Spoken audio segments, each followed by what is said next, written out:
ఈ వీడియోలో మన రెసిపీ హెల్దీ అండ్ టేస్టీ ఉల్లి పెసరట్టు చాలా సింపుల్గా ఎలా తయారు చేసుకోవాలో చూద్దాం.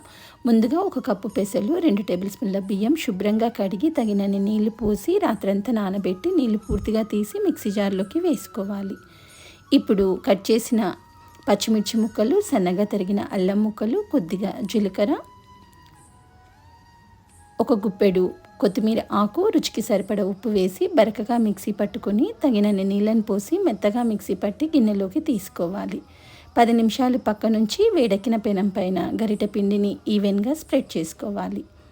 ఇప్పుడు మనం సన్నగా తరిగిన కట్ చేసిన ఉల్లిపాయ ముక్కల మిశ్రమాన్ని పైనుండి వేసుకొని కొన్ని చుక్కల ఆయిల్ అప్లై చేసి ఒకవైపు కాలిన తర్వాత మీడియం ఫ్లేమ్లో దోశని టర్న్ చేసుకొని ఒక ప్లేట్లోకి తీసుకొని నచ్చిన చట్నీతో కలిపి తింటే ఎంతో రుచి, ఆరోగ్యం. మరి నచ్చితే మీరు కూడా ట్రై చేయండి. వీడియో నచ్చితే లైక్ చేసి షేర్ చేసి ఛానల్ సబ్స్క్రైబ్ చేయండి ఫ్రెండ్స్.